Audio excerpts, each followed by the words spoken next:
Welcome, everybody. My name is Nina Jane, and I am one of the programming librarians at the Cary Library. I'm so thrilled to be here with this fantasy sci-fi panel. But I will talk about everybody here in just a minute, and the one that's missing is coming back in. But in the meantime, I wanted to say that this romance panel is brought to us by first, our romance book club at the Cary Library, where we meet regularly, sort of, and we have lots of programs like this to keep us entertained as well. So if you'd like to join us, keep a lookout on our calendar for that. We're also funded by the Cary Library Foundation. We could not do our programs without them, so we always appreciate their support. And I wanted to remind everybody that you can buy books, signed books from Bank Square Books. All of our authors have sent book plates there, and you can still buy books from them signed as well as supplies last. And then just generally, because, it's a great, we love books and we want to support our indie bookstores. So Bank Square Books, I'll put a link in the chat once we get started. So we have here with us Grace Draven, Amanda Bouchet, Jeffe Kennedy, and we're waiting for Jennifer Estep to come back in. She was having some Wi-Fi issues. So I'll just do a quick introduction and then we'll get started. Okay, so Amanda Bouchet has written the Kingmaker Chronicles, and her latest series is the Night Chaser. And is that right? Right? Night Chaser? That's right. It's the Night Chaser series, or people call it the Endeavor trilogy also. So either way. Right. Oh, okay, yeah, and Starbreaker. So that was the newest book that I know we're featuring at Bank Square Books. One thing about Amanda I learned through these programs is that she lives in France, and that is why we're meeting at 2 p.m. today. So maybe she'll talk, So something I learned about Jeffe Kennedy, first of all, her name is pronounced Jeffe.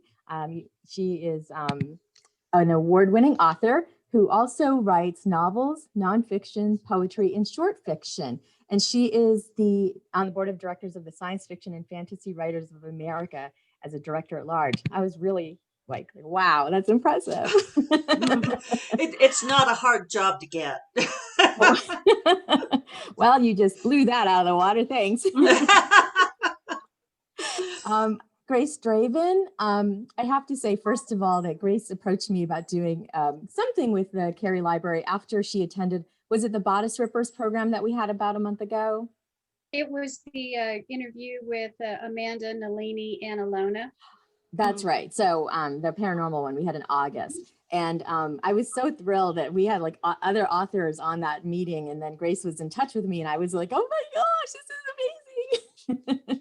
So that was really exciting. And one thing I learned about Grace is that she loves a fictional bad boy. So if you've read her books, you know that's true. Jennifer's back. Yay! Hey, I'm so sorry. I just want to let everybody know, like, if I like mysteriously freeze or something, it's my computer, because apparently it's decided that it doesn't like Zoom right now. So oh, well, you're just in time for me to introduce you. And I was just talking about things that I've learned about you guys while we've been in this process. And I learned that Jennifer and I have this mutual love of superheroes, which I think is amazing. And so is it any wonder that she writes fantasy romance? So one thing that I think all of these authors have in common is their world building and, obviously their stories. And some of their stories have humor. Some of them are lyrical. Some of them are heartwarming. Some of them are heartbreaking. Some of them, they are all plot driven, all character driven, wonderful stories with a happily ever after. So especially in this latest time, I think that people have really turned to fantasy as an escape from reality.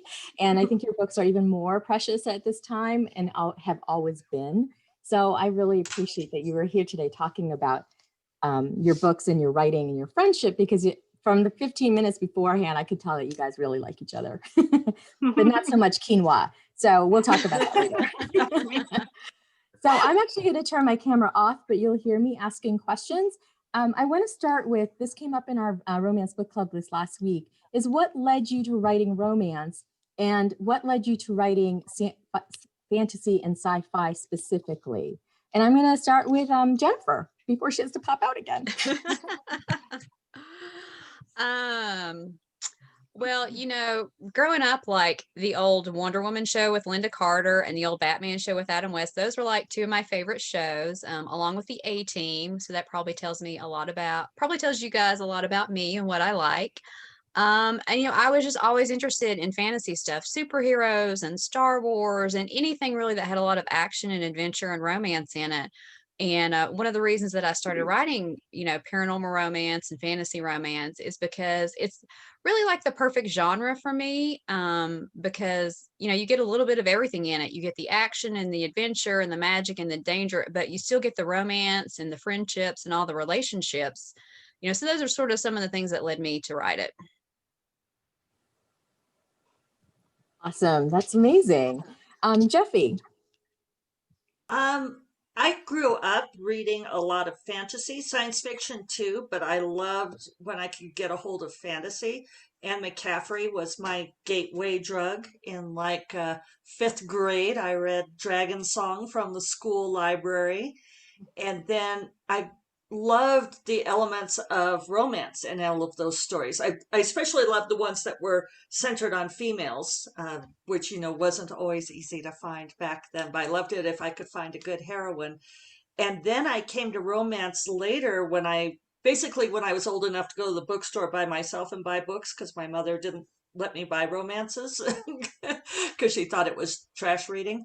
So I finally managed to get my hands on an historical romance, and then I never went back. And to me, they're just the perfect intersection. I love the epic ride of fantasy plus kissing. That's a really good encapsulation of why we all love it too. Amanda. Well, Jennifer and Jeffy's answers were so good that I basically feel the same. So I don't have all that much to add to those things.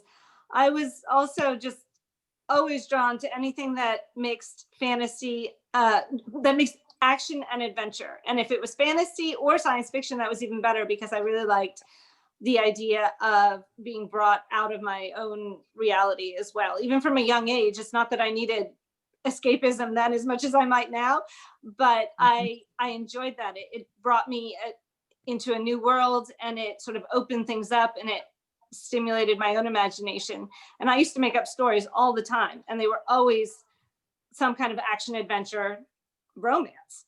And I remember doing this as long as back into my earliest memories of playing outside in the backyard and things like that. So it must have been ingrained in me from the start. And I was a huge fan of movies like Star Wars and the Indiana Jones movies. You've got your action, you've got your battle scenes, you've got your adventure, and you've got your romance. And when I started writing, there was nothing I wanted to do more than actually get the characters together, the main characters.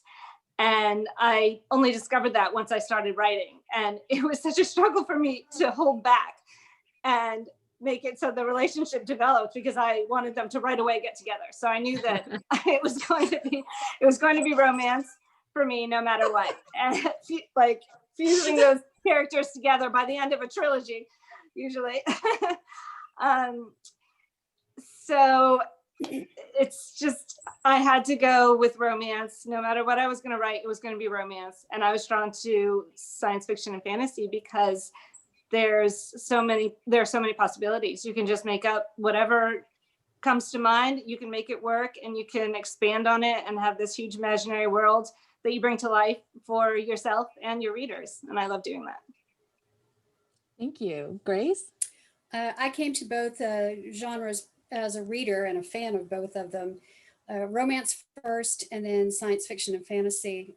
I had moved to Spain when I was 11. And at the time, there was only Spanish TV, and I didn't speak Spanish very well. I do now. But so I started reading, which thrilled my mother. And I picked up, my first romance novel was Jude Devereux's The Black Lion.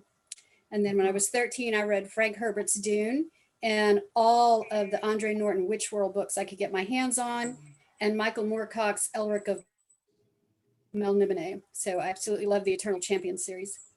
But I think for me, it was, once I fell in love with these, I wanted a little bit of both. So I loved historical romance, but what I would like to have seen at the time was more fantasy in my romance, and certainly more romance in my fantasy. Mm. So as I got older, that was just really something that I glommed to quite a bit. And it was actually hard to find a crossover. So once I had the chance to write it, I jumped on board with that and have thoroughly enjoyed it. Probably the only challenge that I've discovered after writing a few books in fantasy romance is that it's actually sort of hard to evenly parcel out the word count between the two, because I sure do love the world building, and I can spend 100,000 words building a world, or at the other side, spend 100,000 words developing a relationship. So it's trying to find that happy medium. But yeah, I totally love the genre itself. Well, that's easy, Grace. You just make it be 200,000 words. Stop. And then split that into 3 books. Don't go away. And we would read it too. So that would be great. Thank you. Oh gosh, that's so funny. Yeah. So you guys are welcome to ask each other questions, or just like you did right there, in between questions. So it's really natural because you guys really know each other. I don't know if you know each other very well from writing your anthology seasons of Sorcery, which is what I read for this program. Can you talk a little bit about the process of writing that anthology, and if you actually did get to work together, Jeffe? So we all knew each other before the anthology is the short answer there. And I think I've certainly met everybody in person. Jennifer and Amanda, have you met in person? Yes, we have. We've Once. met, but I haven't met Grace in person, I don't think. Oh, okay. I knew there was Yeah, someone, it's hard to keep track of like the relationships, but so Seasons of Sorcery, actually some of it started from Grace. She and I became friends in 2015, which we know the year because we met at the RT convention. And we had become friends because our readers were cross-recommending us so much. And we ended up reading each other's books and loving each other's books. And we met for coffee and ended up sitting there for like our famous 3-hour coffee date because we became instant besties. And Grace asked me then, she got down on one knee and she said, Jeffe, would you do a duology with me? And I said, yes, 1,000 times yes. And so we did what we call a duology, which was 2 novellas together. And we did that way back when. It was for Crown and Kingdom. And after that, Grace and I have been putting together usually a holiday anthology, midwinter holiday anthology, pretty much every year. We've only missed 1 year so far. And when we decided to do Seasons of Sorcery, we were, sort of put our heads together and said, okay, we're going to do another one. Who should we invite? And we invited Jennifer and Amanda because we loved them and loved their books. And then once we sort of had our team, then we started brainstorming, how did we want to do it? And what did we want our theme to be? And we settled on the theme of the 4 seasons. I think Jennifer seized on her season first because Jennifer is just a dynamo and she has everything planned out into like the next century. And she's like, I'm taking winter because I've got a novella in my series and it has to be in winter. Is that accurate, Jennifer? That is, and Jeffe is very nicely saying that I can be like really bossy. So yeah, I mean, I'm a planner, like as far as the projects go. I'm really a pantser when I write. But I remember Jeffe and we met at, I want to say, was it RT in Denver when we sat down, I think in your hotel room that one day, and like I had a list of questions. Dallas. Wasn't it Dallas? I don't know. Anyway, but I was like, okay, I want this decided and this decided and this decided and this decided. And so we kind of fleshed out, not so much like the creative stories, but just like there's a lot of technical details that go into it too, like how much you're going to charge and what's the release date going to be, and when can everybody release their own stories. And like I said, I'm a planner like that. I like to have all that stuff just like settled, and then I can like focus on the story and more of the creative side of it. Mm-hmm. So Grace, with the anthology, did you guys know what each other was going to be writing about, or just that what seasons were going to be picked? When we first got started, no, at least I didn't, or I don't remember. But I think for my own particular story, no, I had no idea what I was going to write. I just knew that my season was autumn. I am like Jennifer's dark side as far as the whole planning thing. I plan nothing. You can ask Jeffe. She's like, do you have anything here? I'm like, no, I have no clue what I'm going to write. You know, she's like, it's 2 weeks before you have to turn it in. And I'm like, no, I'll get to it. Don't worry, I got this. So yeah, You're- but no, I didn't know. I think we more or less discussed it or mentioned it in emails, sort of piecemeal. As we got closer and closer into it, we got an idea about what each one was writing, and we saw samples and we got to read each other's stuff. Oh, okay. And Amanda, once you got invited in, is that typical? Like you get invited or you do, invite, or I thought it was more of a publishing thing. Well, this was my first anthology experience, so I can only tell you what happened this one time, but I was invited in by Jeffe and Grace, and I was really excited because I love them both, and I knew that it would be wonderful. And I also knew that it was a fantastic opportunity for me because I had never self-published anything before, and I didn't know the ropes. I didn't know the whole process. I didn't know how to do anything. And it's something that an author, I think any author these days really considers, at least self-publishing some. That you can be hybrid and do both traditional and self-publishing, but I think it's short-sighted probably at this stage in my career anyway, to not think ahead about self-publishing when I have the opportunity. But I had no idea how to do this. So I absolutely jumped on the opportunity because I knew I could learn from the best. And so everyone was very patient with my questions because I was the only person who hadn't been through this process before. And so I learned, and I was also able to just sort of follow on the coattails of all this knowledge. So that was really lucky. And it made me feel much more confident in the process and know that I could do it myself. And it took me a lot longer than the other 3 participants to get my individual story out in the world afterwards. I think because, again, I had never really done it on my own yet. And I still got lots of help from the general group, but I did finally take that step, and I got my story from the anthology out as an individual standalone novella also. And so just for me, the whole process was great because I got to do this with friends and authors that I respect and with great stories. And I also got to learn about the self-publishing process, and I'm just so ready to do it again. As soon as I can fit something into my schedule, it would be a real pleasure to continue with anthologies, and also just kind of trying to put some work out there when I can on my own.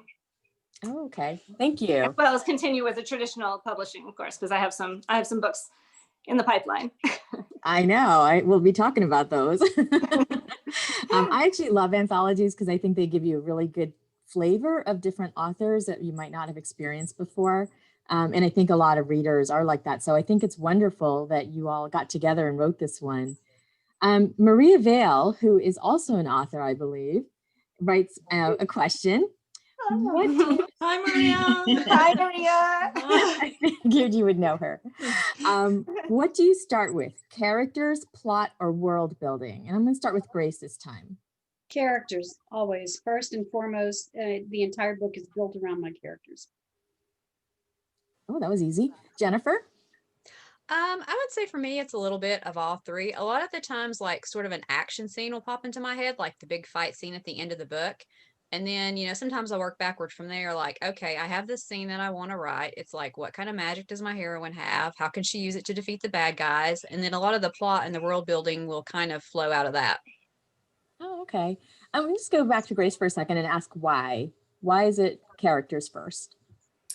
That's always been the driver for me, not just as a writer, but as a reader as well. I feel that if I can invest in the character, I can invest in everything else about the book as a reader. And so I try to approach it from that standpoint as well as a writer. I think all the important things there, the elements that make up a book, plot, world building, all of your scenery, your small details, everything, those are really needed. You can't just have bits and pieces of dialogue and a character's name next to it, and that's not a book. But at the same time, I think when I write it, it really is, I try to put myself into that character's shoes, and the scene sort of creates itself around the character as the character acts and reacts to whatever I toss toward them. And a lot of times I may start with one small element and say, all right, character A, let's see what you're going to do. And then the plot and the scene build from that. Now, I do always have a basic general foggy plot in the background as I'm writing. I like to look at it as saying I'm an organic writer, but really I'm just making up shit as I go. And I base it up around, my characters. And I'm going to jump in and say that Grace just literally described her process, because she is so bizarre to me that she actually goes through and literally does character name dialogue as like her first draft. She writes all of the dialogue first, and then she goes back and fills in around that. Yep. Like a screenplay? Yep. That's really interesting. Yeah. Isn't it? Yep. Wow. Okay, well, I'm not expecting that. It sounds like it could drive people nuts, but it works for you, right? It does, yeah. Usually a couple of other writers I've talked to will tell me that is the most bizarre thing I've ever seen, like, Jeffe. But it works for me. Well, it works for us readers too. Thank Jeffe, you. what's your process? What are you first, characters, plot, or world building? Character first. I think some of that comes out of us being interested in romance, because romance is so character driven. So usually I'll have an idea of a person, almost always the heroine, and then a situation, and I will build it out from there. Like Jennifer, I will choose kind of like, what is the magic system going to be? What are her abilities? Because that plays into the conflict, what she's fighting against. It's like, what's holding her back, and what tools does she have to fight against that? And then I'll bring in like the love interest, and how are they going to be both a help and an antagonist to that. And then I kind of build out the world from there. But I'm also a very intuitive writer, in that I learn a whole lot about the world by like riding around in my characters' heads and learning about it as they do. Mm-hmm. And Amanda? All of that. A little bit of everyone. You have to make Amanda go first, so she can't just say what reasons. Well, by the time you get to the last person, it's just, we've said it. We've said so many good things already. There's hardly anything to add. But I would say that for me too, it's character, but also a beginning scene. Jennifer talked about an ending scene. For me, it would be the beginning scene, sort of the first 20 pages of the book. So I'll have the character, and I'll have this opening, usually action scene, or something's happening that, puts her in a difficult situation. And so I'll start off with the heroine, of course. And then I'll build from there. And a lot of times, because I'm also a pantser for the most part, and I don't really plan out where I'm going with the book necessarily, except for maybe a vague outline in my head, which will evolve immensely as I go. I'll spend, on the first 20 or 30 pages, I might spend a month just sort of working on them, rewriting them, but it's because I'm figuring out in my head who the character is and where she's going. And then I'll bring the love interest in once I understand where I'm going with the book.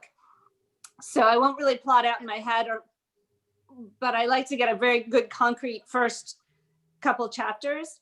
And then once I do that, everything flows from there. I have a much easier time writing out the next scene, and then I react. The characters react to what happens there, and then it moves on, and you build on your initial building block. For me, those first, say, 30 pages. And so the character is my driving force, but I would also say that there's a little bit of the world building aspect too, because I really concentrate on that in the beginning, and then I see how the character and the world interact. And once I've got that really set in my head, then I just go from there, and I, like Grace, make shit up as I go. Well, I'm going to stay with you, Amanda, for a second and then go back around to about world building, because it seems from a reader's perspective, it feels like the world building would come first. You would want to know if it's going to be magic or if it's going to be shapeshifters or if it's going to be, some other fantastical aspect, or for, sci-fi, what kind of aliens, are they going to be, where they, whatever. So to me, like, that seems counterintuitive. And at what point does world building really evolve for you?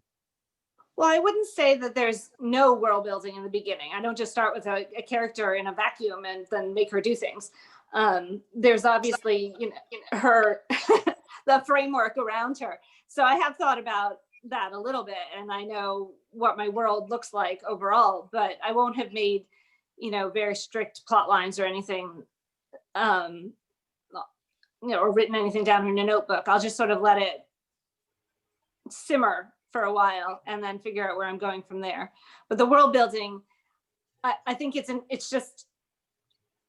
sort of in there with the character. Once the character starts to take form in my head, the world around her also starts to take form. But I think she's the more important aspect of it. And then also the love interest when that person hits the page also affects a lot of the world building and what's going on there. But overall, I would say that it just kind of happens in tandem, and I'm not sure where a separation is. Okay. But the plot is definitely the last thing to come. If we're going between character, world building, and plot, the plot kind of just evolves as I go, and I definitely start with a more concrete base than the other two. And Jennifer, you've written several series. I know you all have. But how do you keep your world building fresh? Well, for me, one thing that really helps is I only work on one book and world at a time. Like, I know some authors can, do copy edits on this book and write a rough draft of the next book and that, but I can't do that because I can't I could keep it straight in my head, but I feel like if I only focus on one thing, it gets my full attention, and that makes it like so much better than if I was kind of splitting my time. As for the different series in the world, every time I start a new series, I try to think of something new, like that I haven't done before. And, I've done superheroes and mythology and assassins and then gladiators. And it's kind of like I need a master list of just all the things and all the magic that I've done so I can do something different. But for me, it's just a lot of it is about the heroine of the new world and, trying to make her powers and abilities, like I said, different than things that I've done in the past. And, once I have the heroine in mind, then a lot of the world building just kind of flows from that. I see. Okay. And Grace, in the anthology, you had a mermaid character. And I thought that was amazing. It was something really different from me personally. So I was wondering if that was created in some ways because you hadn't seen that before, or am I just not reading enough? Actually, there are quite a few titles out there that deal with one part of the couple being, merfolk. But I wanted to sort of give it a whirl and thought, for me, it was a bit of a challenge because it didn't make sense to me, although I know there are other authors who have certainly described it and explained it in their books. But I was always curious as to the intimacy aspect between the human and the whole mermaid thing when we're talking about something that's part fish. And right. I thought, well, if we're going to have this merfolk, wouldn't it be more mammalian? And so I decided I would, instead of making it fish, it would be either like dolphin or something like that, whale, something that would be definitely more of the water mammal. And writing that was interesting. I have probably learned way more about dolphin physiology, especially the genitalia, than I ever wanted to know. But it was also fun to write it and try to keep it to where in my head, scientifically, it made sense, but also would be romantic as well and not have too high of a split factor. Yes, your browser history must be very interesting. Oh, yes, definitely. And Jeffe, what about you? What about with your world building? Because you do write other, several other genres, poetry, short fiction, and things like that. Do any of those really like inform your world building? Well, some of that is deceptive because I haven't done a lot of it for a long time. Um, the only short fiction I write anymore is when we do novellas for like this kind of anthology. Um, but I did start out as an essayist because I trained as a scientist and I used to write a lot of nonfiction and I wrote a lot of short.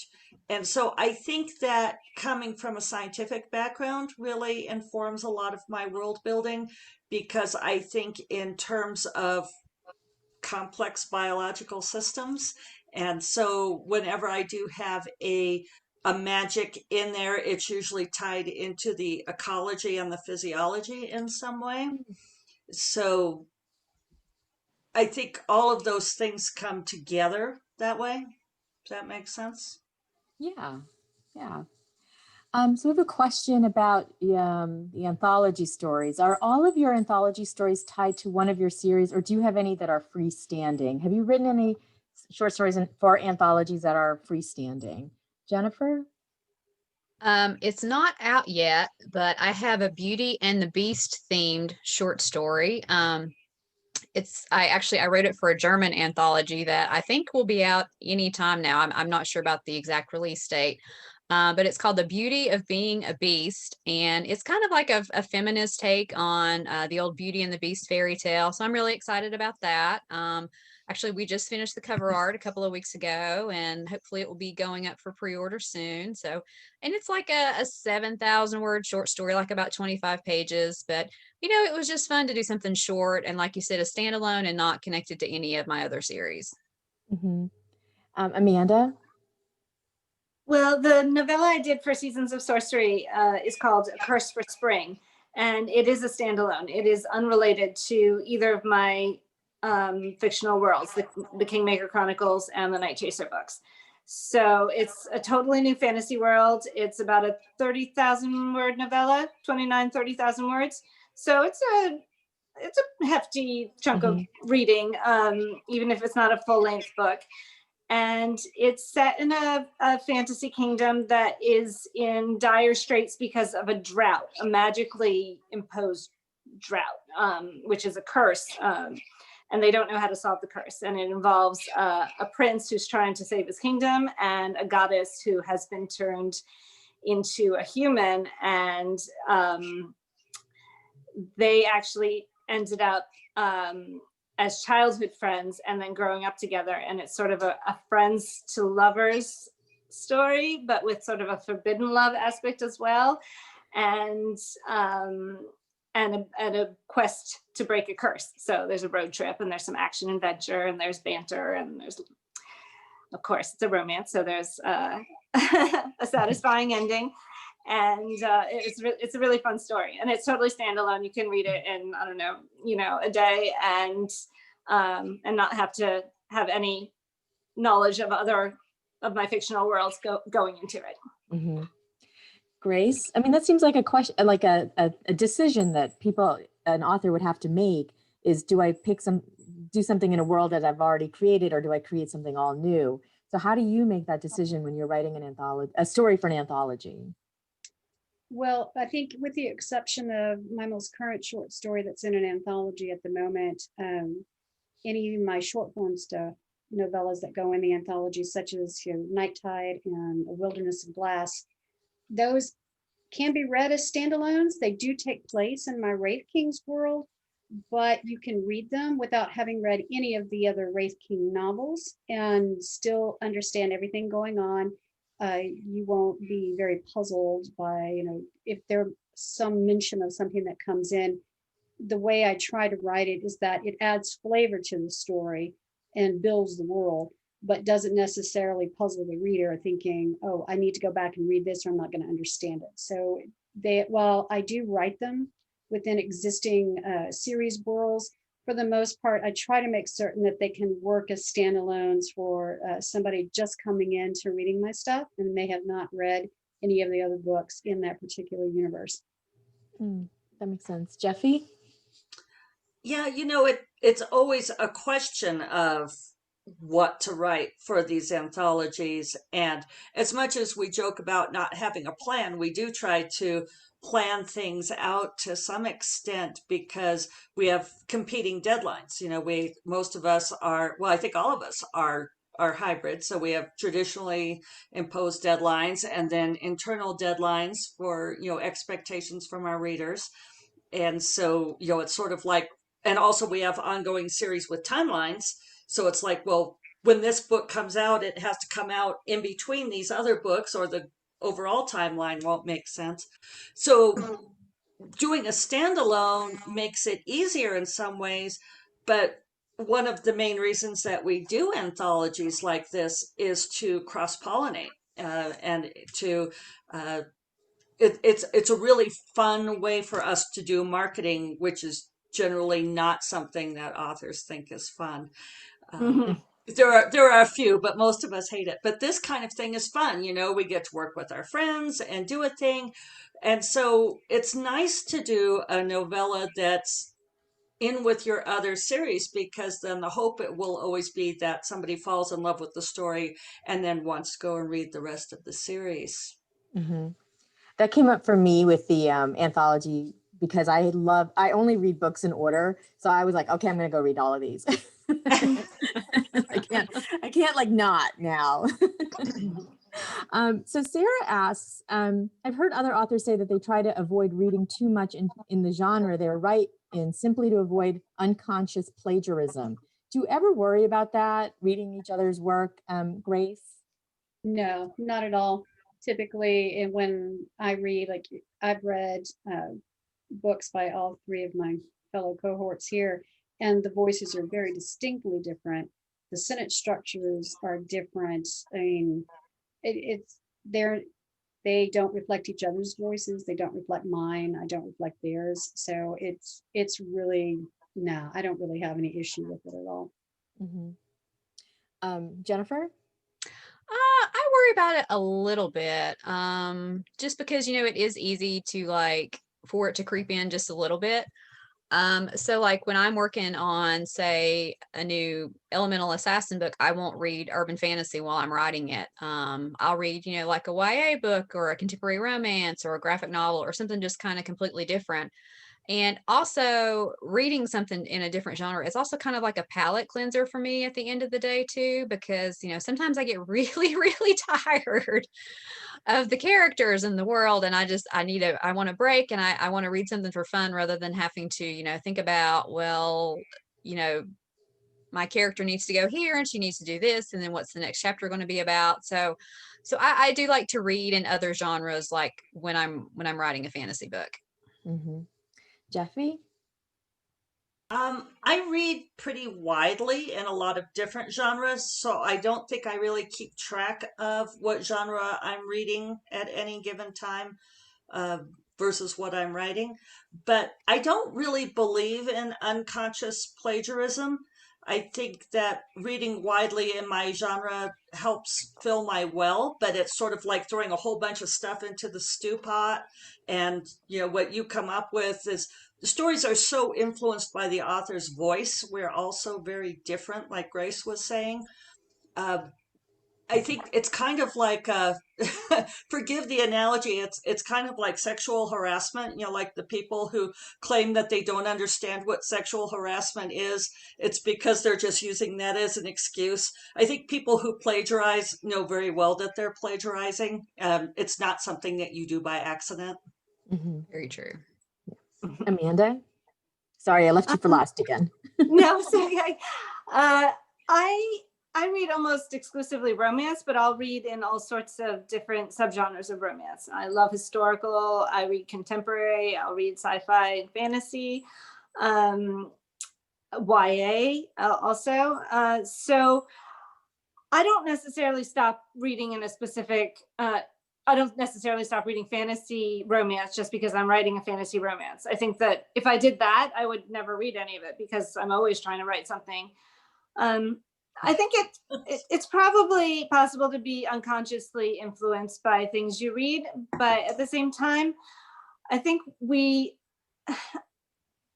have like Grace said, we have very distinctive voices as authors. And I'm pretty sure that my voice has been established now in the way I write. If you read the Kingmaker Chronicles and you like it, then you're probably gonna like Night Chaser too, even though it's a switch to more of a futuristic fantasy, science fiction-y, space opera type world, because you're going to find my voice in it. So I think it comes down to the author's voice and that being something that they develop and is distinctive to them, and their fans are going to follow them, hopefully into different worlds as they switch from different fantasy worlds or from fantasy to sci-fi, because they're following a voice, a storytelling voice that they love. So that doesn't mean that, you know, outside influences don't come in and maybe affect some things we write, but hopefully it's a very minimum, and we work on channeling our inner voice and bringing that to life in the story. Mm-hmm. That makes sense. Gabriella asks, what would you love to see published more in fantasy romance genre? Jennifer?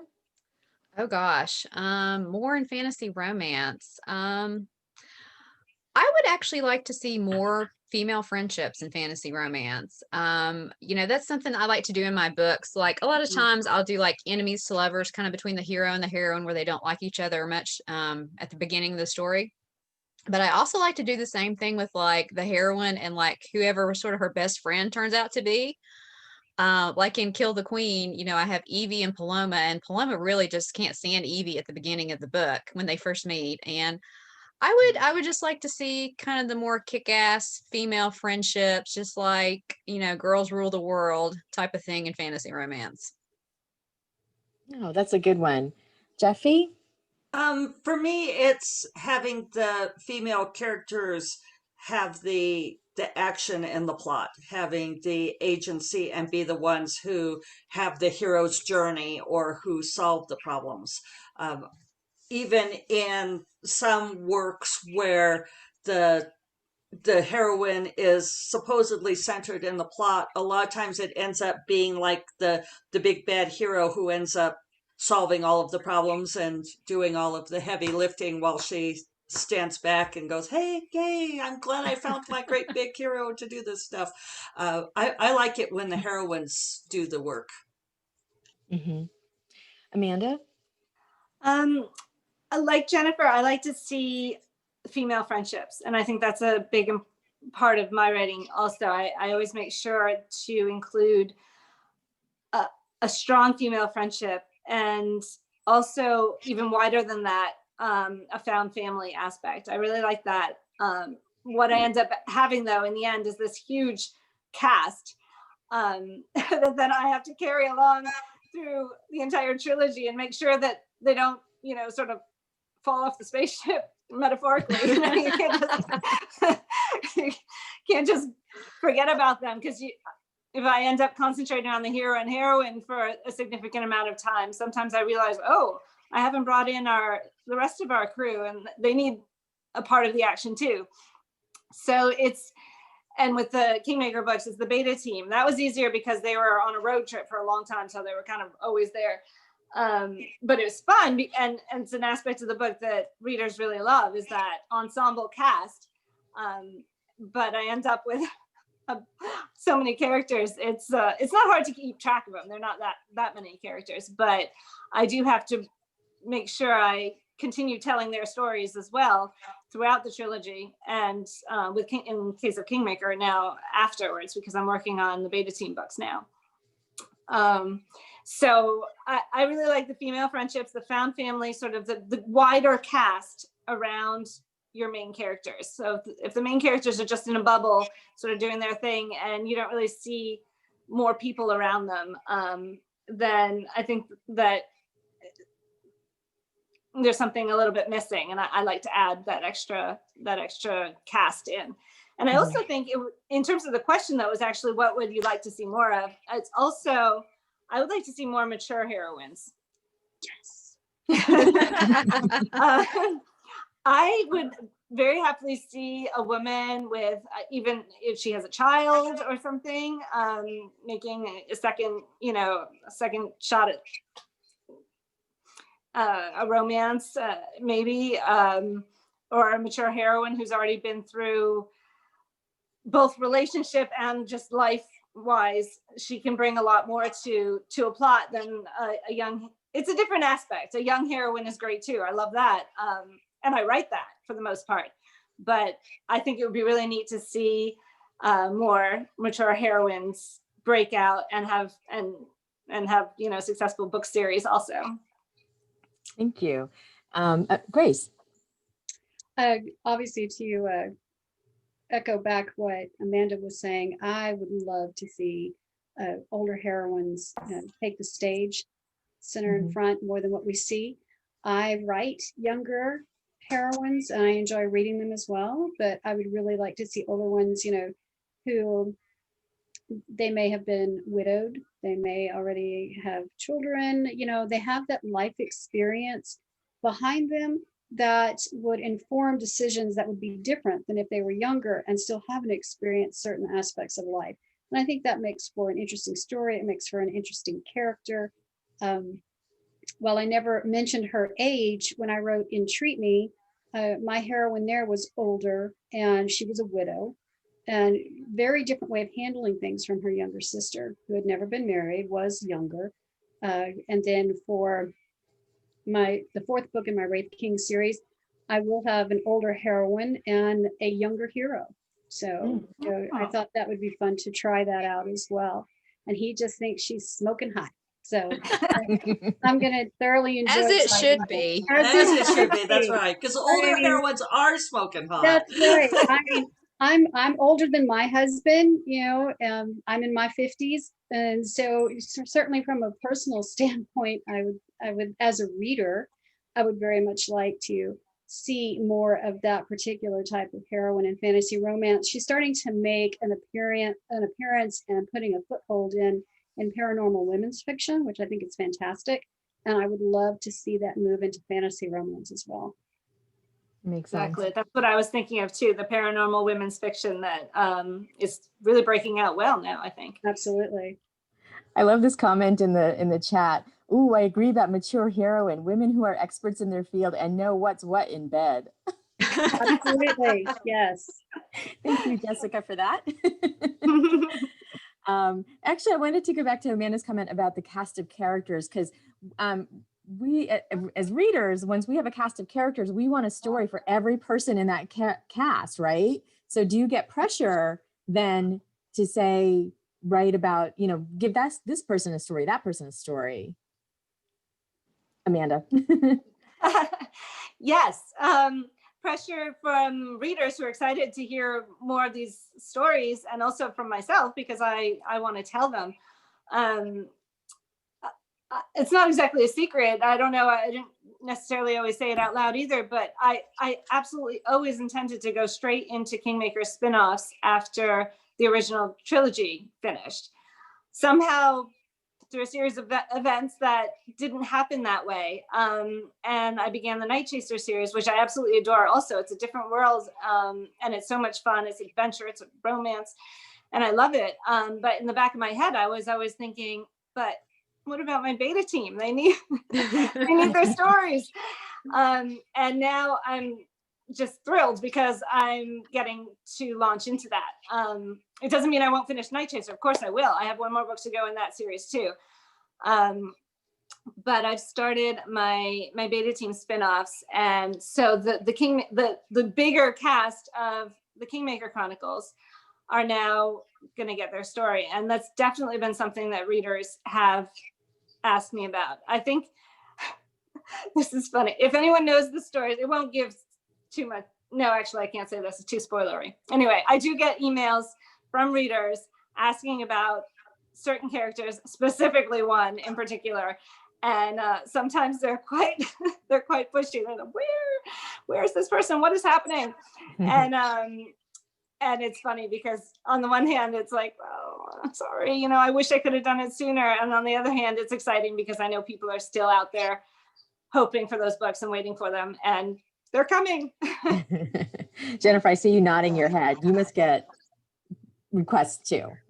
Oh my goodness, you have no idea, especially with like my Elemental Assassin series, which, you know, 19 books. So I have like the whole like world of secondary characters. And like Amanda said earlier, you know, you have to kind of mention them in every single book.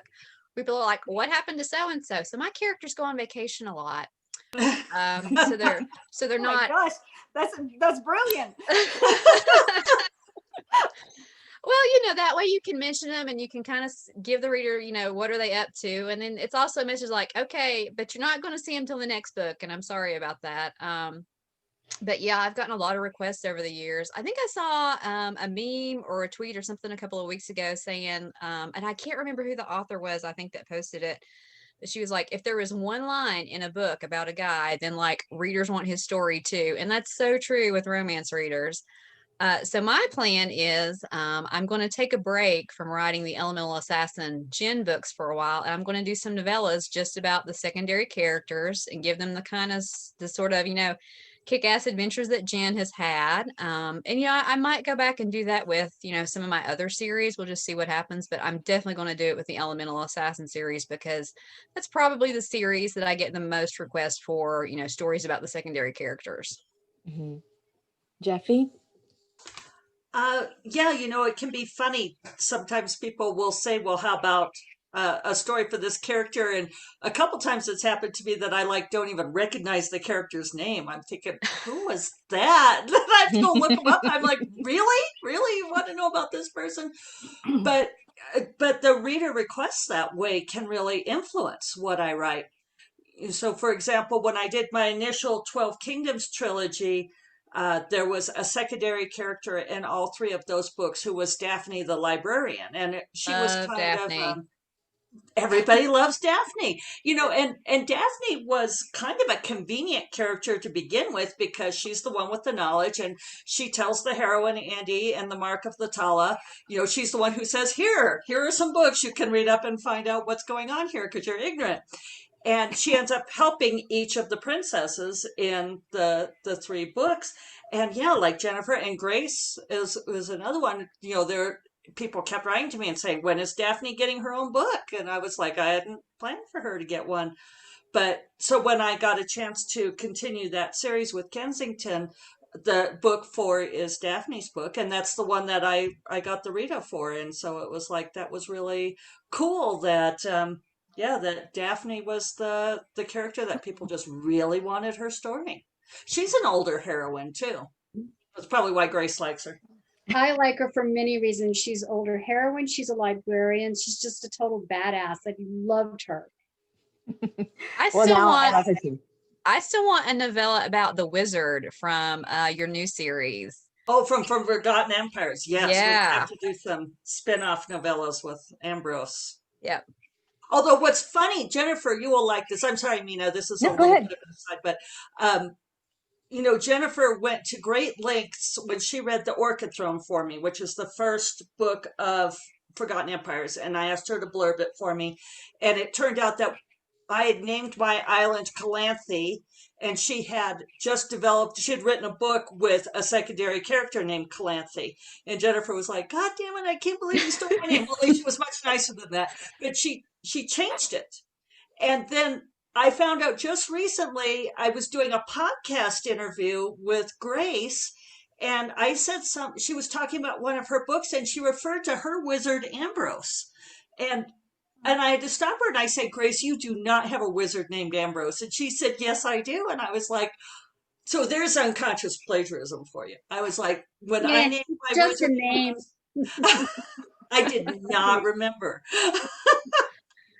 It was so funny. I opened Jeffy's arc and literally the name was on the first page. And I think I had just sent in the revisions or the copy edits or something on the book. And I was like, you are kidding me. And then I emailed Jeffy, I guess it was about this time last year because in The Witcher on Netflix, they have Queen Calanthe. And I'm like, The Witcher totally stole our name. Oh, because you guys are good friends, I'm sure like some of that is just osmosis. Or some of it's like group mind. You don't, I mean, it's weird that like Calanthe is not a common name. And for that to crop up in all of those places at the same time, it's like, I do believe that stuff kind of sifts in from the universe or something. That's so Jennifer, funny. is that the character you renamed Seraphine? No, and see No. the other funny thing too is Amanda has, let's just say, a relative whose name is Seraphine. And I'm just typing my book and I'm like, oh, I need a name. And it's just like Seraphine pops in my head. And then like very much later on, I realized it's like, oh crap, I actually know somebody named Seraphine. So yeah, Before I even met Amanda, I had written a short story under a different pen name, and it's a contemporary, and the heroine's name is Seraphine. Oh, really? It's such a rare name too. Oh my gosh, it's so funny. I don't mind not. I don't mind saying it's my daughter's name, and when we chose it, there was something like 8 Seraphines alive in France. I mean, and they were all in Corsica. And so it was crazy because, and then all of a sudden I started seeing Seraphines around, and I don't know, I think I started a trend or something because there were none. It was like little people at the hospital didn't even know what this name was. They were like, what's her name? Sarah? And or something. They come up with other things too. And I was like, no. And it's like the whole maternity ward. I'd never even heard this name before. And I've now heard of 3 or 4, I think, around. I'm like, I think we started a trend. Oh, so I actually don't remember what question we were on. So I'm going to ask Grace because this came up and I think it's a great question. That the story of the dolphin makes her wonder, what are the weirdest things you've researched for your writing? Yeah. Wow. I have researched so much stuff. Of course, the dolphin stuff, grave robbing. I've had to do a lot of research on grave robbing. For her books. Yes, for my book. I'm not grave robbing. Okay, so, things like mort safes, let's see, dissection of corpses. That was for Gaslight Hades, which I'll roll back real fast to the previous question of, do you find that audiences reading one book will ask for the story of a secondary character? And, sorry, I distracted from that, Grace. Damn it, Donut, stop it. But typically, yes, that has happened to me. Certainly, like with Gaslight Hades, I did have one character in there whose name was Gideon, and he was a secondary character. He might have had 3 lines of dialogue, showed up in one scene. And when I turned over the manuscript to my editor, she came back and she said, hold on to your butt, because they're going to ask for that second character having his own book. And sure enough, she absolutely was right. So he does have his own book. I'm about halfway through it on that one. That's going to take a little while for me to roll out there because there's a lot of research that goes into that. And to pull back again to weird things to research. Oh gosh, Victorian funeral practices. What else? Oh, how to shear a sheep, how to weather a ram, which would be to neuter it, which is a horrifying practice, actually. So yes, all kinds of weird things like that. My husband is consistently both fascinated and horrified by some of the stuff that he'll discover that I'm reading about, or I'll come back to him and say, hey, what about this? Like, I certainly learned where the terminology for the word, rot gut whiskey. That's very interesting. It's rather macabre. Things like that. I do a lot of weapons research. So there's all kinds of things like that. I have one particular resource that I go back to by a gentleman from the 19th century.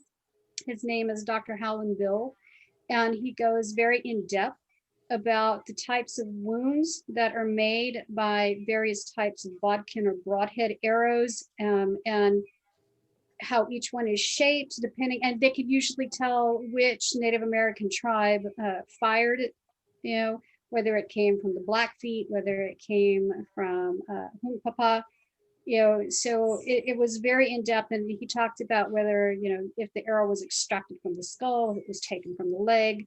So I research everything. So How about you, Jeffe? What's your browser history look like? I have a rule when I'm writing that I'm not allowed to do research because I feel like it gets in the way of drafting.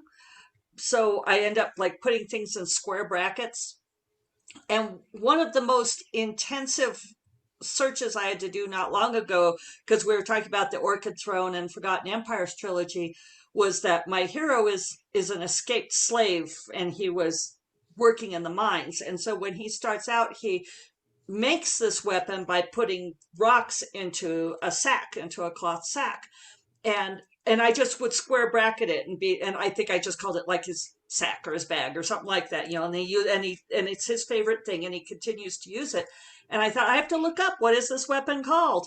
And I started doing the research looking for what is this freaking weapon called, and I could not find it. And I even went to Grace and accessed her encyclopedic weapons knowledge along with that of Mr. Draven, and said, what is this called? And they're like, oh well, it's not a mace, it's not all these things. So I ended up having to make up the name for it because I could not find a real name for what this was called. And so I called it a Bagaroka, Bagiroca, which is what? Bag of rocks. Bag of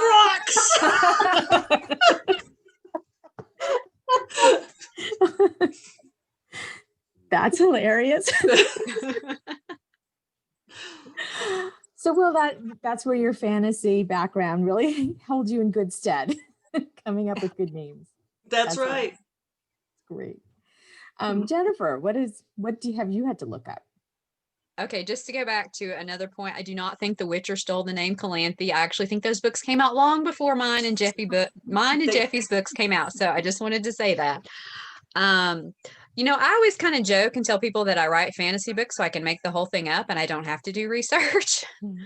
But you actually do have to do a lot of research. I've done a lot of research about mythology over the years. Just like about the various gods and goddesses and creatures and that sort of thing, because in my Crown of Shards series, a lot of the character and the place names are based on Roman mythology. Like one of the kingdoms is named Bellona, and that's a Roman war goddess, and you have other gods and goddesses and place names and things like that. But yeah, I mean, my browser history is it's all over the place, because like I'll be writing and then something will come up and it'll be like, can a 50 caliber bullet actually penetrate bulletproof glass? And you'll have to look up something like that, or whatever it is. I've been doing a lot with flowers and plants right now, because that's an element kind of in my Gargoyle Queen series that's coming out next year. I can't wait. And then for that also one. thank you. And I'm also like Jeffe, if I can't find something, or if I don't kind of like how it sounds or looks, I will make it up. And it's really interesting. My fantasy books are really popular in Germany. So one of the things that I've started doing is kind of using German words for some of my fantasy things. Like I have a plant in the Gargoyle Queen series, and it's called Lila Dorn, and that's Lila is purple and Dorn is thorn in German, and it's like purple thorn. And so I like doing little things like that, as a nod to my German readers, and just other stuff too. Wow, that's fascinating. Amanda. Well, I also do a lot of research on mythology, but Greek mythology for my Kingmaker books. And so I'll often be looking up Greek mythological monsters, the main Greek gods, the dodecathon with the 12 Olympians, or Greek words. Google Translate is my friend. Although then you have to kind of try to work out what's actually right or not. Luckily, I don't put all that much in, and I do have sources in Greece, friends and family, that can help confirm things. when I finally come up with what I want in terms of using an actual Greek word, which doesn't happen often, but when I throw one in, I like it to be used correctly. And so there's the whole mythological side. Also, oh my gosh, just so many random searches. I could never remember. Like, Grace was rattling them off like your memory is great. But my favorite one, I know because I've never forgotten this, is does a severed head float? Does Does it? it? Well, only after the decomposition gases start to fill it up, and then it floats to the surface. See, this is why you should read romance, because you learn stuff. That's I right. know. And the severed head never got into the book, but I spent a good chunk of time researching whether it would float or not. Recently, I looked up how to cook a rabbit on a spit, because obviously I've never killed a rabbit and put it on a spit and cooked it over an open fire. So you claim. Well, you know, we won't go into that past life thing, but yeah, so I had to look up how to, because I wasn't sure if it was actually supposed to touch the fire or not, or because I didn't think so, because that would, you know, burn and bubble and stuff. So yeah, it turns out you're supposed to have it above the fire and rotate it and not actually, you know, really, I mean, touch the flames very much. So all of that for like a half a sentence, basically. And I look up a lot of stuff about sort of harvesting and farming for some reason. This also didn't get in this book. It was actually another book I wrote that has been shelved for the moment. But it was how to harvest almonds. So I watched a ton of videos on that. And also there's fight scenes. In the Night Chaser series, I wanted to know how long a chokehold would actually put someone unconscious for. It turns out not long. So Okay, I have to say that you and Grace would totally survive the zombie apocalypse, like with all this like random knowledge. She would certainly be well fed, team up you know, to protect the you guys harvesting. from the zombies. That's right. So we're Yeah. getting close to the end of time, but one comment that really struck me here in the Q&A is the romancing the runoff, which I think several of you were involved in, and I just wonder if you want to comment really quickly on how awesome the romance community is. And I won't call anybody. You guys can just talk about it for a minute if you want. Well, I mean, for those who don't know, the Romancing the Runoff was an auction fundraiser organized by a few people in the romance community, and a whole bunch of people became involved to raise money for the Georgia runoff in the U.S. elections. And I think we ended up raising like $500,000, and I donated a couple of things, and I could not believe how much money people bid for stuff from me. So it was amazing, wonderful. Yeah, same. I donated a manuscript critique, a full critique, and at first I was just worried that I wouldn't even get the minimum bid and nobody would be interested, and that, you know, it would just be for, you know, it wouldn't really contribute all that much. And I was hoping that to contribute something, anything, and it ended up going for a fantastic amount of money, and I couldn't even believe it. And it was so much that I ended up offering a second critique to the runner-up bidder, so that doubled the intake for the Romancing the Runoff fundraiser. And it was super exciting. And just, I mean, that was just a small part. I didn't organize. All I did was, you know, help promote the heck out of it and then offer a donation to the auction. And just that was so exciting to see how everything came together and how it took off and how people really just came out in huge numbers to support the effort. It was really exciting. Grace. Oh, sorry. I was waiting for you, Jennifer. I was waiting for you. You know, being able to, that's one thing I've been able to watch during my time within the romance community, is that when you have these sort of communal events that take place, and you've got authors participating, and you have readers bidding and so forth. I've seen that multiple times, where it can be in support of, a political movement. It can be in support of, a particular legal issue. I know, I'm sure you guys remember with the Helena Hopkins thing that was going on and so forth. The community really pulled together to help those authors who were, under the gun of what was basically a frivolous lawsuit, and, trying to help out with that. I've seen them always pull together, as well for, maybe an author who had fallen on hard times, a reader who'd fallen on hard times. This is really, for as often as this community can heave and contract with all kinds of drama, it's also extremely supportive, which is pretty awesome. And, I think a lot of times in the media, I mean, we've all seen I have a journalism background, and we've all seen the stories about, oh, romance, it's just trash reading, and there's the old porn for women argument and that sort of thing. I hope I can say porn on this. I'm sorry. I'll stop saying it now. Well, Grace and Amanda said shit, so it's fine. Okay. But, at least I changed mine to freaking, so Oh, but you said damn. But we've all seen these really negative stories about romance books and writers and that sort of thing. And some of the best writing being done today is by romance writers. And, like everybody else has said, the community is really, really awesome. It can be so warm and welcoming and generous. And I mean, like Romancing the Runoff just proved, when we kind of band together, we can make an impact and a difference and really hopefully change things for the better.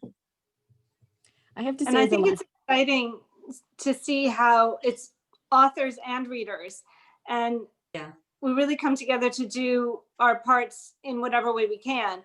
And I don't feel like there's much of a separation between us and our readers in the end. We feel like sort of one big group, whether we're an author or a reader. We're kind of all banded together under the romance flag, and I think that's exciting, and it's a nice community to be a part of. It is really supportive. It's true. Even as a librarian, I've often been amazed at how supportive the romance community is to libraries, doing these kind of programs. Or I met Amanda when she donated some stuff to a swag bag auction, that really helped the library. So I really appreciated that. So just as a last kind of question, people always ask me, what is your, what's coming up next for you? And before I get to that, can you give us one book recommendation? What do you want to, what have you read recently that you really loved? Oh, Jeffe. That's always so hard. Well, we were talking about this in the green room before we started. It's an old book, but I just finished reading Lisa Kleypas's Dreaming of You, because people always talk about that as being a wonderful historical romance. And so I picked it up and I just read that, and it is wonderful. I loved it. Thank you. Grace?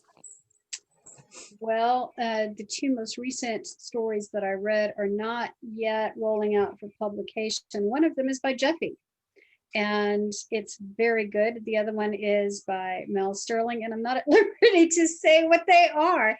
So I will tell you that I think one of the ones that I always try to recommend is Laini Taylor's Daughter of Smoke and Bone. That's probably one of my favorite books. You can say the name of mine, because I'm going to follow your Are you advice and call it that. Title? Yes, Are I am. you using that title? Okay. I am using that title. It's not out yet, but Jeffe will be releasing Dark Wizard, which is awesome. Is that the book you were telling me about a couple weeks ago? Yes, I think so. Okay. So it's going to be out in February. Again, Dark Wizard by Jeffe Kennedy, out in February. Awesome book. Oh, that's amazing. Amanda, what would you suggest we read? Well, anyone who follows me on social media will know that I have not shut up for the last couple months about Maria V. Snyder's Sentinels of the Galaxy series. It's YA sci-fi, but there's a huge adult crossover appeal. I mean, absolutely no problem reading if you're an adult. It's got the humor, it's got the banter, it's got the action, the adventure. The protagonists are a bit younger, but not very young either. It's more, I want to say 17, I think, 17 and 18. And I just absolutely fell in love with these books. I read the first one in the summer and I immediately followed with the second. It starts with Navigating the Stars and then it goes into Chasing the Shadows. And because I know Maria, I emailed her and I said, I just adored these books so much. And she was very generous and offered me an advanced copy of book 3, which really just came out. So it is out now. It's called Defending the Galaxy. And I devoured it and I loved it. It was just an amazing ending to a fantastic trilogy. And I think that that's the book I've been shouting out the most about in the last couple of months, and I can't get them off my mind. I love them. I wish I'd written them. I think they're fantastic and I think everyone should read them. Got it on my list. Jennifer? Okay, I'll do 2 recommendations. Following up what Jeffe said about Lisa Kleypas, I actually like her contemporary romance series. Sugar Daddy is like a fantastic, not just a romance, but this whole like coming of age saga about this girl who grows up poor in Texas and kind of has to like take care of her mom and take care of her younger sister. And it's really just a fantastic book, from start to finish. And then one series that I've really enjoyed this year is the Consortium Rebellion series by Jesse Mahalik, which is sci-fi romance. And it has action, adventure, romance. It was a really fun trilogy from start to finish. I love that one too. Yeah. I know it's hard. Picking one is like, Sophie's choice for us. Only Okay, nobody dies. No. It's all happily ever after. So I'm going to go back around and ask what is up next for you. Sounds like Dark Wizard for Jeffe. Do you want to tell us a little bit about it? Yeah, I've got 2 things going on right now. Dark Wizard is it's a whole new world, a whole new magic system for me. It's The Witcher meets Kirikas's The Selection. And it's really fun. I'm very excited. It's an idea I've been wanting to write for a long time. So yeah, I'm going to be coming out with that in February.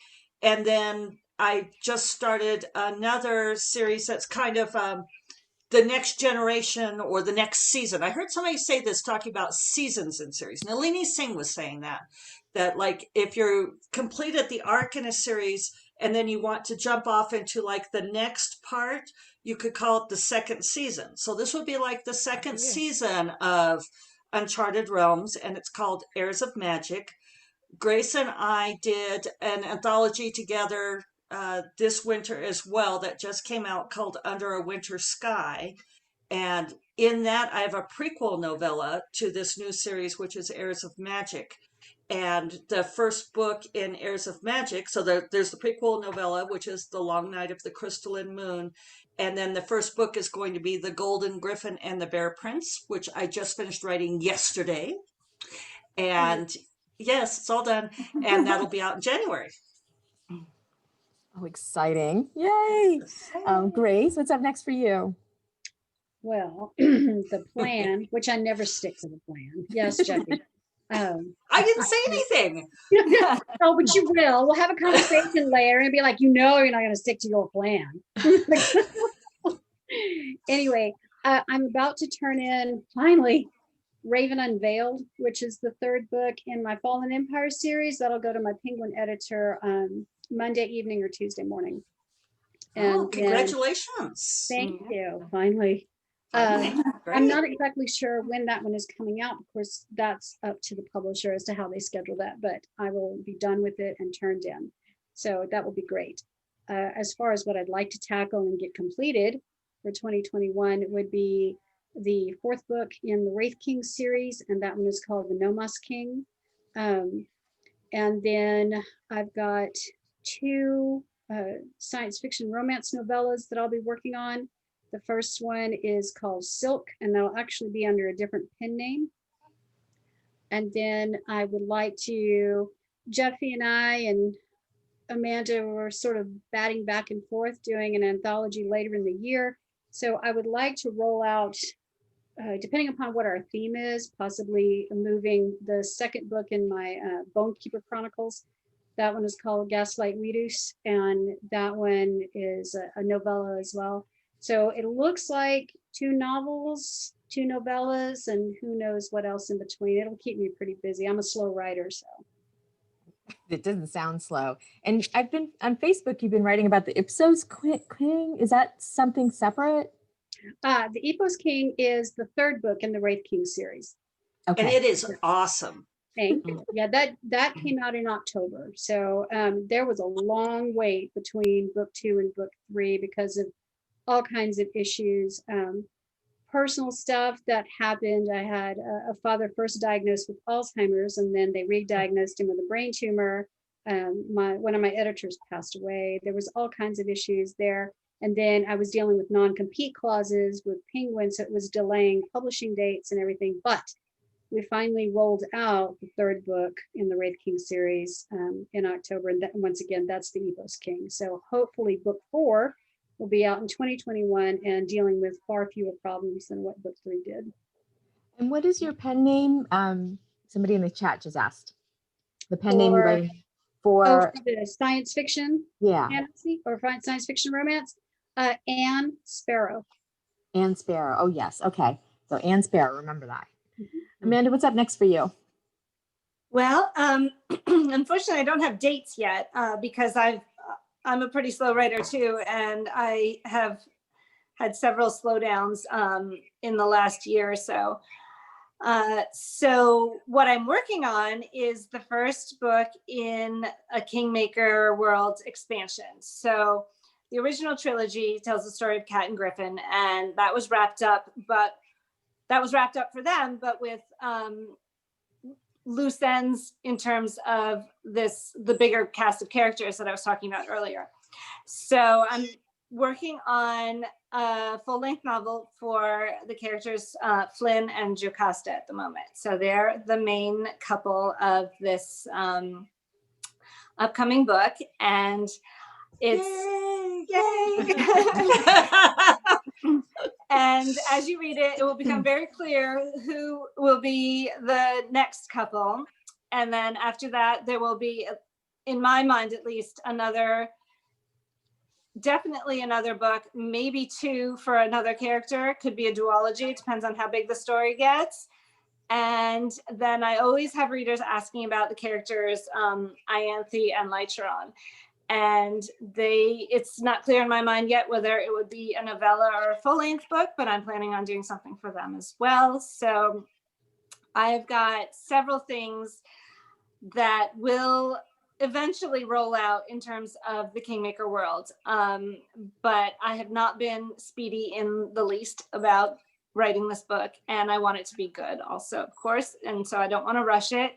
And I have not turned in a draft yet to my editor. We're aiming at February, maybe the end of February, for a first draft. And we'll see if I stick to that, or if not, it'll be done when it's done, I think.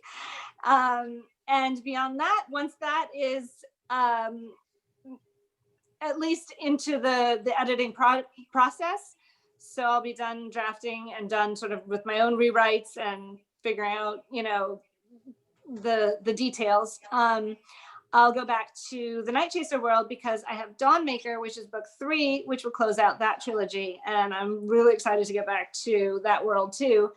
And I left, it wasn't a terrible cliffhanger, but I definitely left them with a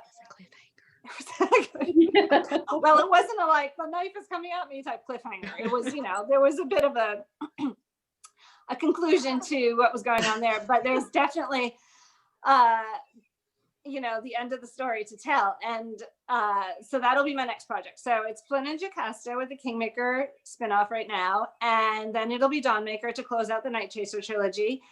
And then it'll be back to the Kingmaker world for more of those secondary characters that still need their stories told. Thank you. And Jennifer. Okay. Actually, possibly a novella. Sorry, forgot about it. Possibly a novella at the end of the year. I don't know about what yet. Ask me in a few months. I had a book out in November. It's an Audible original, so it's audiobook only right now. It's called A Sense of Danger, and it's basically spies with magic. And it's actually first person from both the hero and the heroine's point of view. And I will actually probably next summer be doing the ebook and the print book of that. But right now it's audiobook only. And then March 16th, Last Strand, which is Elemental Assassin number 19, will be out. Yeah. And then on July 6th, I have Capture the Crown, which is the first book in my new Gargoyle Queen epic fantasy romance series. And you just did the cover reveal on that. Just That's a did the gorgeous cover cover. reveal. Yeah, Yes, I thank saw you. that. Just did the cover reveal this past week. It's pinned to the top of my Facebook page if anybody wants to see that. And then I'll have the Beauty and the Beast short story coming out sometime. I'm not sure if I'll release it maybe in February or wait till later in the year. It just kind of depends on how my deadlines fall. And then I'm also hoping to maybe publish one of those Elemental Assassin novellas about one of the secondary characters. But lots of things to read from me in 2021. So we'll just see what happens. Wow. Well, my list is just growing and growing. Thank you so much. Grace, what is your contemporary pen name? Oh, that's a bit of a mouthful. It's Annabeth Dinboer. What? Okay. I thought you knew that, Jeffe. Did I? I don't think I did, actually. Yeah, I was going to say, I thought I told you about that one. You probably did it, and it just fell out of my head. Just go so you don't listen to me. Have you written? What are Did you you say writing in something? contemporary, Grace? I don't even know about this. This is news to me.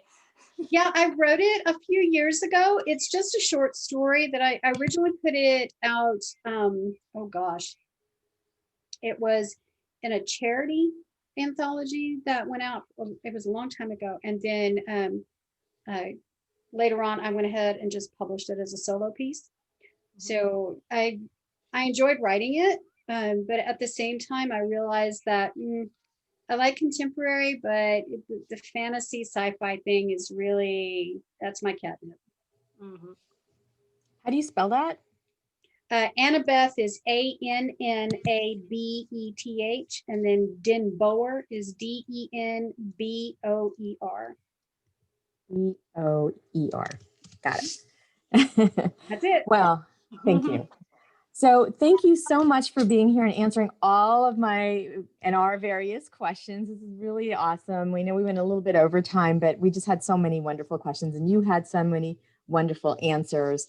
I did want to tell everybody who's here, our next panel. Oh, actually, we're doing 2 sessions in December on the Bridgertons. So we're going to be talking about the Duke and I on December 22nd at 7 p.m. Eastern Standard Time. And we're going to be talking about the show. Is it finally coming out? December Christmas 25th? Day. Coming out Christmas Day. And the costumes look beautiful. I've seen the stills. It looks amazing. Yep. So we're going to be all binging the show on Christmas and like the day after, and then we're going to be talking about it on December 29th. And then on February and January, our panel discussion is All Roads Lead to Romance. So we have several authors who are going to be talking about what they did before writing romance and what led them to becoming romance writers, because all of you are so well accomplished in so many ways. And romance is not the easiest thing to say at a cocktail party. I'm a romance writer, right? That's true. Oh, I don't care. Yeah, I don't care. I just want to be like, I was a tax professional before. They're much friendlier to a romance writer than they are to a tax person. That's awesome. So yeah, so I'm glad to hear that, because you do hear like people like, so look out for that in January. But in the meantime, I want to say thank you for being here, for enlightening us, and for your wonderful books that make our days and our weeks and our weekends. So I appreciate your time and your thoughtfulness on answering all of our questions. Thank you for the invitation. Thank you. Thank you. Thanks for having us. Thank you for your wonderful questions and for inviting us. That's right. And remember, you can still buy books, signed books from Bank Square Books, and keep a lookout on our calendar for future events. And don't forget to buy lots of books by these authors for the holidays, for yourselves, just for fun. So have a wonderful day, everybody. Thank you so much for being here. You guys. Bye. Thank you.